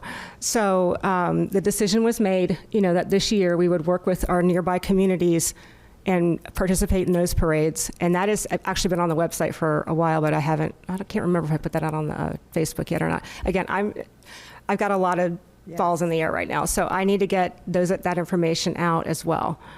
So. Thank you, Ms. Claire. Any more new business? Dave Huffman.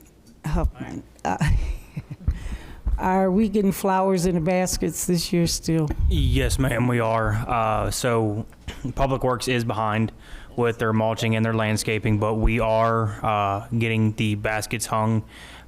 We are going to White Oak Nursery to purchase them, and we are also doing that with the wildflowers and everything else. So we are behind on that, but we are getting them done. All of us are behind. We've been treading water like crazy.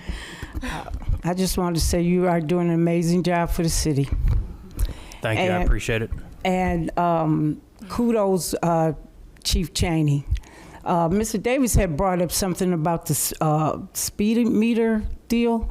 Then I found out it came out, and we talked about it in We Thrive, about 70% of the citizens doing what they're supposed to do. Yes, ma'am. I think generally in North College Hill, most of the people really want to do what they supposed to do. It's only really a handful of them, and those are the ones that we see.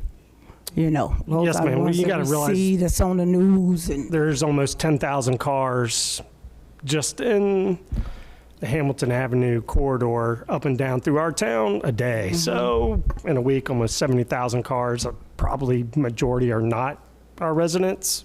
Right. So right. Mm-hmm. It's a lot of outside residents. Okay. Now, what did you say was going next with the speed on Galbraith? It is right now it's at Bising and Hamilton.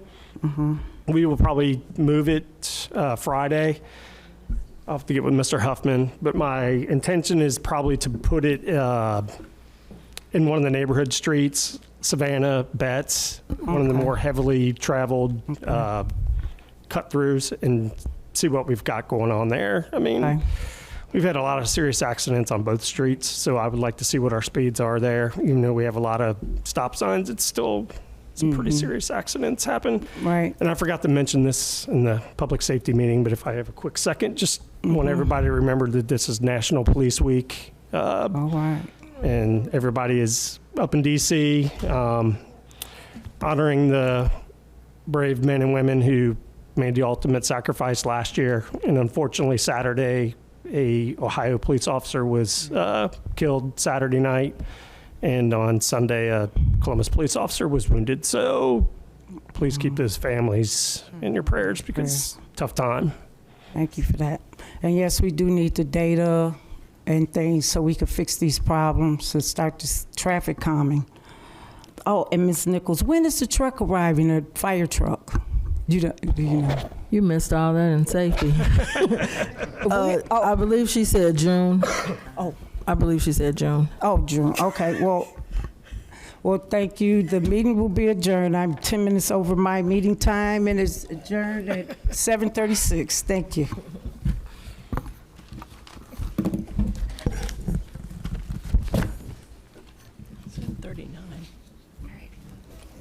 Okay, so on our agenda, we have and our meeting is officially started at 7:40.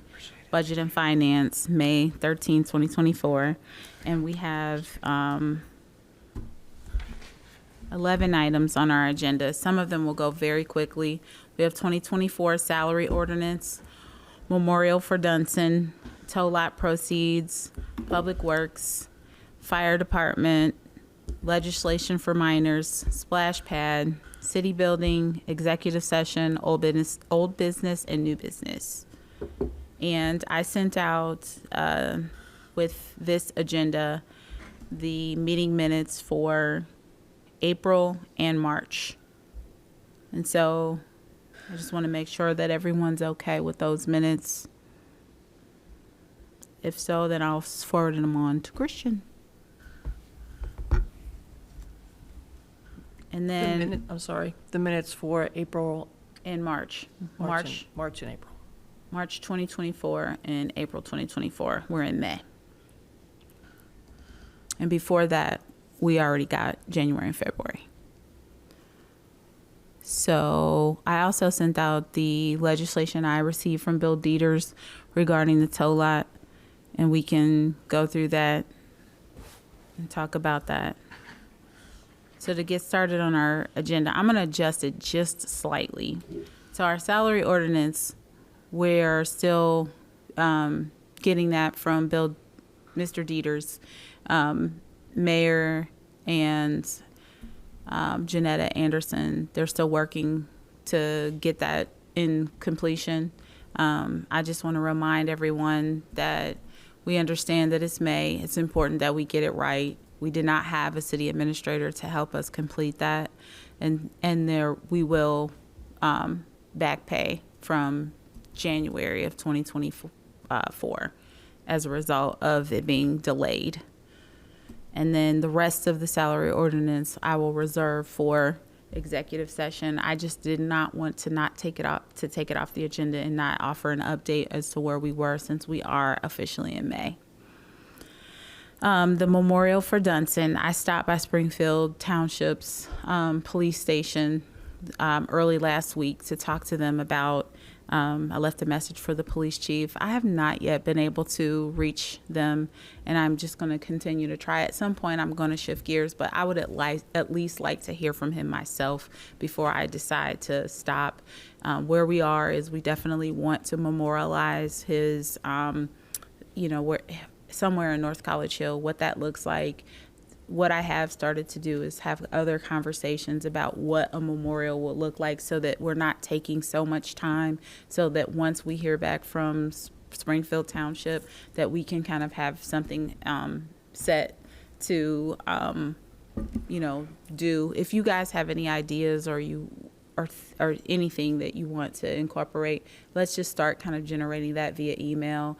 The Tree Commission, is that right? Tree Commission. Yes, ma'am. They have some ideas, some very good ideas that they have submitted to Budget and Finance as a way to memorialize him.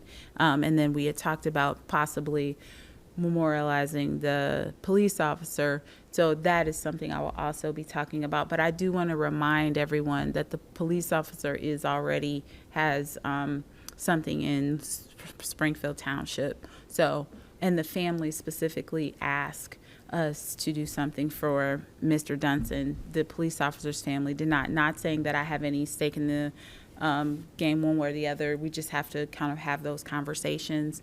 If you would like to give input, let's do that via email, and then we'll make progress there. And I'll continue to press with the police chief of Springfield Township. And actually, I might lean on you a little bit. If Madam Chair, I actually was going to comment when you allow me. Okay, sure, please. Excuse me.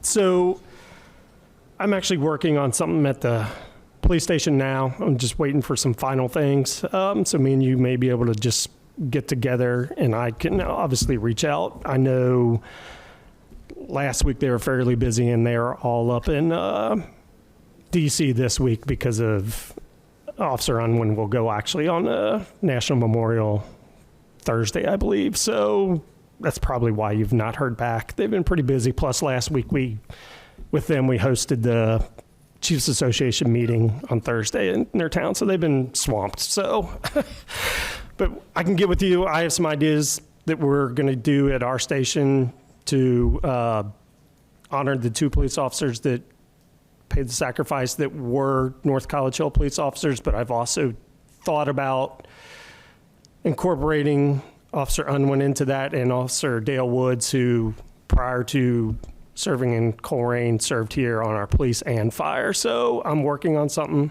So I'll be glad to get with you and share it. So Okay. And I'm happy to make sure that we incorporate the police officers, but I want to actually make sure we do something for Dunson. Absolutely. Because his family and the attorney came to speak with us about it, and we said that we would move on it. So hence why it's sitting in this committee. yes. So both hand, please. Yep. And if you can help me out with the police chief, that would be great. I can help you with both if you need be. I can Okay. help facilitate with the Dunsons as well if you need me to. I'll be more than Perfect. happy to do that as well. Okay. I'll take that help. Okay. Madam Chair, Yes. may I take a brief exit from the meeting? Absolutely. And then tow lot proceeds. So you have a piece of legislation that Bill sent to us in your email. He sent it, and then I sent it.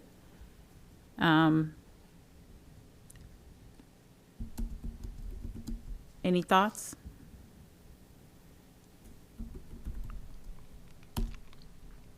I read it. I don't have an issue with it. I'd recommend that we send it to the council agenda. You guys ready to send it to council floor? That's fine with me. Okay. Okay, we can do that. We don't have to delay it at all. Thank you, Easy enough. Madam Chair. Yes. I do have, because would somebody be able, Mr. Dieter said he would send that to me, and I have not received it. Would Oh, yeah, I can send somebody it to be you. able to send that? Because I do have some questions, and I talked to Mr. Dieters today on some stuff that we need to make sure that we are doing it properly. So for instance, last month we sold a couple cars. 2 were already city-owned vehicles, police explorers that we had decommissioned, and we sold them, but then one was and I'm just going to use this as a reference for you guys, was a Jeep Cherokee that we were able to sell for $8,900 that was profit back. Now, my understanding is, and Mr. Dieter's understanding is, because that vehicle was a forfeited vehicle to the police department, those funds by law may have to go into the forfeiture fund. So that's something we're working on. I kind of reached out to him today because I was concerned about it, because I don't want to, obviously, for the city to do something and then get in trouble later by having the funds in a place that should not be. He kind of agreed with me that it probably should be, but I'm going to reach out also to the prosecutor's office to get their clarification on it, to make sure that we do the right thing. Okay, I will actually reloop with him before our next council meeting to make sure that that's on here, because those are like one sandwich, one and the same. 2 different forfeiture account being different, but because it is connected to you towed the car, I want to make sure that that is distinguished in this. Right, and that's what we have to. Yep. Okay, so in the interim, I will email you what he emails me. Thank you. In that, just so you're caught up, he said that he talked to Mr. Dieters today, and they collected $8,900 for Jeep Cherokee. Cherokee sold that they had impounded, and that is the proceeds, and he believes that that money has to go to forfeitures, the proceeds from that. And so that's not actually spelled out in this legislation that we received about the tow lot. So I'll have to reloop with him to make sure that we have covered that in here, because they are kind of sandwiched together, even though the money goes 2 separate places. Thank you. Correct. So I'll hopefully have clarification for you this week. And if the state says it doesn't have to, then we could probably just proceed how it's written. Okay, perfect. And then next on our agenda is Public Works union negotiations. Now, I know you had said you wanted somebody to kind of represent, and I had not heard or,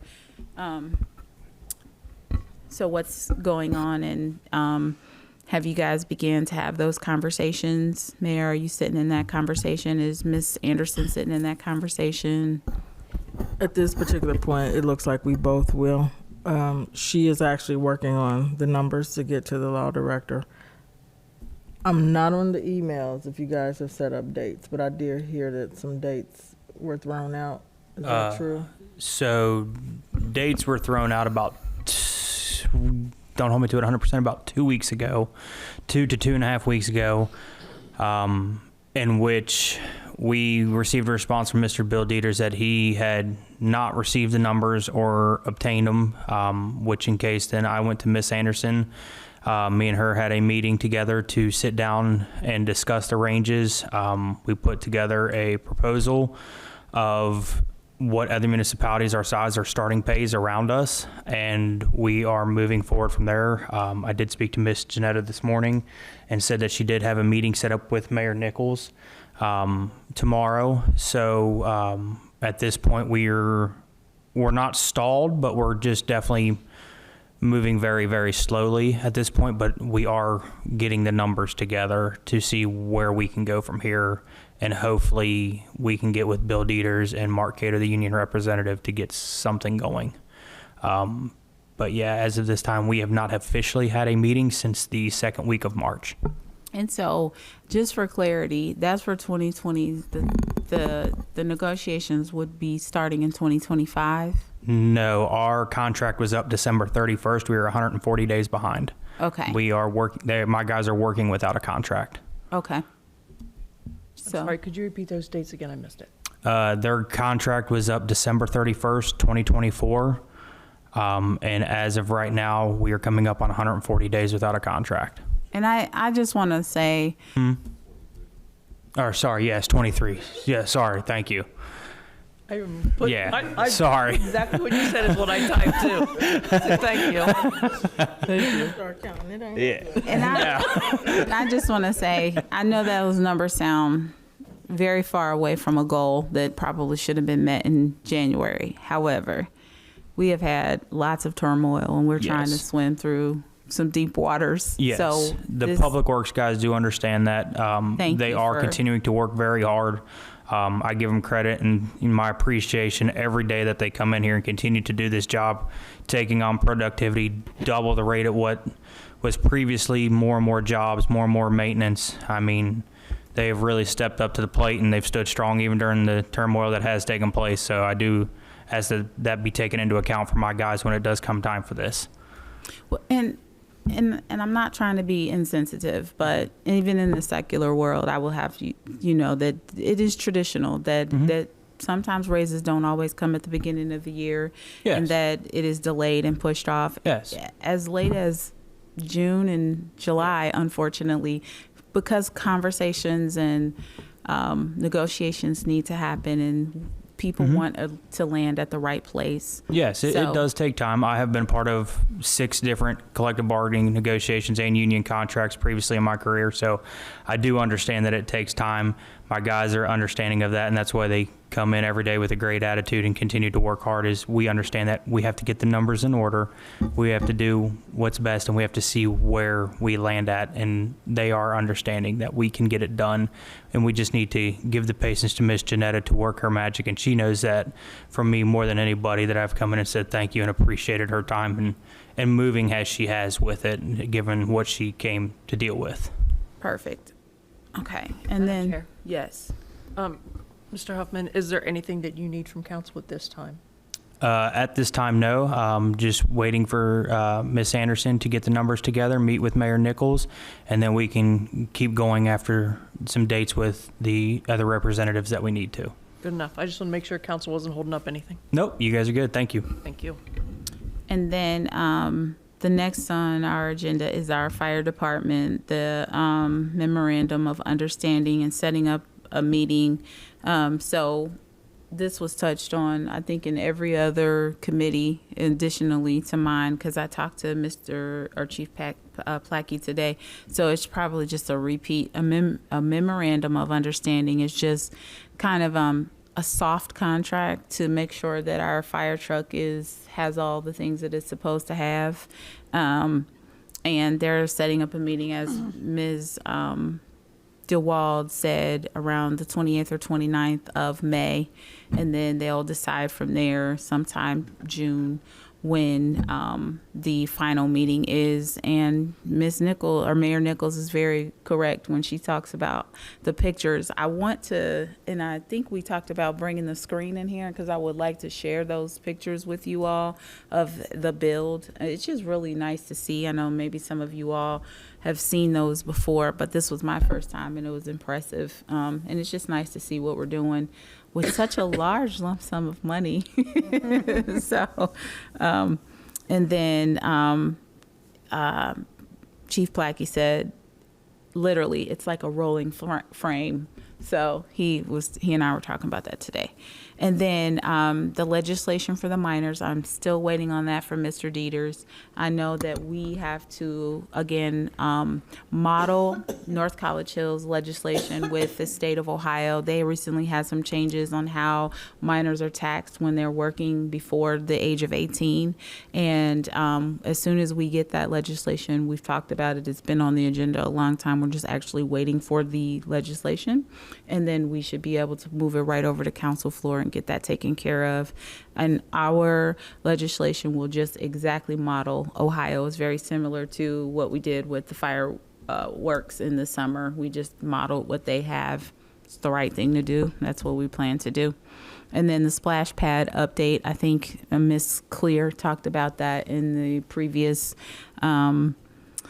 committee, so I'll move past that one. And then the city building update, we are expecting either later this week or early next week for some hard numbers on what it's going to look like to get the building functional, or at least the asbestos cleared out, and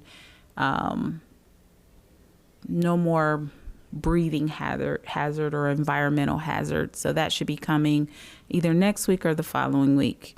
And then the overall assessment of tear down, keep up, all of that. And then I'll bring back to you not just one of them, but all of the recommendations. I think Ms. Brunner's not present, but she did a good job of getting some quotes and some information. And I feel like the best way we can go forward is to just look at the hardcore information, look at what the building has, the sturdiness, look at the cost that it's going to take to tear it down, look at the cost that it's going to take to rebuild it back up, get it back to a midpoint. It could, one, propose that we do it in phases if we decide to keep the building at all, but really tangibly looking at numbers across more than one, so that we have something to compare to and to see what each person or company said about the building. So I feel like we're on the right track with that, and we have some robust finances to consider. What I would ask us to consider is how are we going to pay for whatever we do forward? Because honestly, regardless of whether we tear it down to the ground and make it rubble, we have a huge cost coming, and we have to figure out how we're going to pay for it. And then that's it on the city update. If no one else has any questions, I would like to enter executive session based on the discussion of city employees and their pay. Madam Chair, Yes. real quick, just an update for Finance Committee. This kind of goes with the roof, unfortunately. There is a small section of roof that, or part of the building that joins the fire department and the shingled roof of the police department. It is leaking into the mayor's court clerk office, a room that we are trying to convert into extra storage, and into our garage. So luckily, when the fire department did their original assessment on their roof, they got an estimate for that part. I was emailed that Saturday, signed a tentative agreement to get it fixed because I do have some money in my budget to do that part. I will meet with Miss Janetta tomorrow just to make sure that the money's there before the contract goes complete, but it's about a $14,000 job. Okay. So, but it has to be done, or, I mean, it's leaking in 3 sections and it's pretty bad. So this will completely fix it and we won't have any issues. And as far as I know, the roof over the rest of the building's fine. We haven't had any issues. So let's keep our fingers crossed that the pitched part is good. Thank you. Yep. Okay, with that being said, if you guys. Sure. Thank you. Kathy Curitan, 6718 Devonwood Drive. So a couple of questions relative to the finance and our budget. I hate to rehash things of the past, but I don't think that we've really adequately answered the question. So again, we know that former city manager Iki has a lucrative salary. I am concerned though. We have quite a few people out on paid administrative leave. We are paying Jennifer Iki, and now we have to create a brand new salary for a whole new city manager. How are we able to adequately ensure that, or have we actually set a salary for our new city manager? So I'll take that question. Our salaries for specific positions, Jennifer Iki, former city administrator Jennifer Iki's, that position is listed on our salary ordinance. Okay. And so she was yielded an amount per that salary ordinance. Her separation agreement is something separate. And then potentially we pay the position, not the person, which means that would be the range of any future city administrator coming into that position would be what is listed on that salary ordinance. From my understanding, we are paying her remainder of her salary, which would definitely be the equal amount of her severance package. I don't think the city went above and beyond in those numbers. So again, I'm wondering how we're able to effectively pay 3 administrative leave roles within our police and fire, former city manager, and then the salary for a new city manager. So we're paying 2 city managers, one in the severance, or whatever you want to call it, and then a new role. So how is that being allocated and budgeted? You are correct. There is, we will be out of budget in that area. Okay, we're out of budget. And we have not determined what that salary will be. It will be discussed with the salary ordinance for the new city manager. And typically what we do is keep it the same. It just goes up based on just a percentage. Okay. And to speak to the police chief, I'm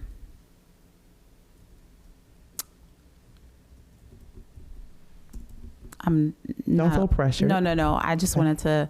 Mayor gave me my answer. I'm not allowed to address that. Yeah, sure. I'm only speaking from a financial standpoint. Equally, those I can tell you this: with our police chief circumstance, we are not losing. Oh, well, that's good to know. I would hope that any of those extra lucrative benefits and bonuses, that those will be allocated to those who are actually doing the work for fire and for police and any other role for our city. And lastly, if we can determine, let me just 1 second here. Will the police department's budget be able to sustain the administrative leaves? So you mentioned that we won't take a hit, but will their budget as is continue to sustain, even though it's not paying the chief? I'm reading between the lines, they're still a lieutenant. We don't really have a choice in that. There is an ongoing investigation that is not finished. Right. We don't have a choice in how we handle that until the investigation is complete. Not the investigation, the budget. Will the police department? There are certain things that we cannot do until the investigation is finished. Okay. So that directly relates to the budget. Gotcha. Okay, that's So all. that's our hands are tied there. We have to wait till an investigation is complete to be actionable and things that are related to the budget. Okay. Madam Chair. Madam Chair. Yes. Ms. Just, Madam Mayor. There would only be one position being paid in that department. So it's like if we look at the police department right now, there's no additional salaries being paid. As Ms. Dukestein said, those salaries will continue as long as they're on administrative leave. There's no overtime. There's no bonuses, anything going to those employees that are on administrative leave. I don't want to say. But their base salary, they still receive that. Right. And so that's what I was just wondering, even for the city administrator, going back to that, if we don't have a current city administrator and we're paying the former city administrator and we're hiring another city administrator, there are two parties that are getting paid, one on a leave or a whatever you want to consider it, and then the other is the new. And the same would go for the police. We have an acting interim chief, and then we have another chief that's on leave. So both salaries are being paid. But if you think about it, he was already an employee, so it's not an additional salary. So my understanding would then be, I'm very transparent and very honest. Don't have me in a leadership role, and you're still paying me the same amount. That's completely not fair. Doing all of the hard work, and I can address that though. If I could, we would never do that. I didn't think so. I didn't think so. So unethical. Right. I didn't think so. So the city offered to do that for me, a salary increase when they offered me the position. It was the position of the state FOP, which the mayor said, let's make sure Good. that this would not affect my status in the union. So the state FOP told me not to take the raise at this time because it would, as soon as I did that, it would pull me out of the union. Gotcha. And I would have no protection. So then for myself, if they decided to go a different direction and not promote me permanently as the chief, in essence, I could then be out of a job. Gotcha. So, and there's civil service rules too, that if my position opened within 90 days, we have to fill that position. So that would create another issue. I wouldn't be able to just go back. So me and the mayor discussed that at length. Well, not in length. It was just a short conversation. FOP said, no, do not do it. You can take the title and do the job. Yeah. As long as the mayor has been very good to me. So when I come to these committee meetings and when I do prep for the committee meetings, I get overtime. They're taking care of me. Good. I'm not complaining. Good. So, and I can tell by your presence. So I just wanted to get the clarity. And then one more question for you. What salaries outside of police, I really don't like to discuss anyone's personal business ever from a financial standpoint, but what salaries are going to be discussed during the salary ordinance? It would include all of those that are on the salary ordinance. And if you don't know offhand, it's perfectly fine. It's non-unionized. Yes. Okay. Non-unionized. Employees. Okay. I'm not sure what that is, but I can. Like our chiefs. Department heads. Oh, non-unionized. I understand. Right. Okay. All right. Thanks. That's all. That's all. Yes. So, Ms. Kieran, the one thing that I wanted to address, I know you mentioned it a couple times about the city administrator line item, and I think that one's probably going to be handled a little differently. So, at the beginning of the year, council approves a budget, and I'm going to say it was, I don't know, there was a certain amount of money put in the administration salary line item that covered the city administrator and the mayor. They're both on the same line item. So once that money has been spent, then Miss Janetta Anderson will come back to council and say, hey, I need more money appropriated into that line item.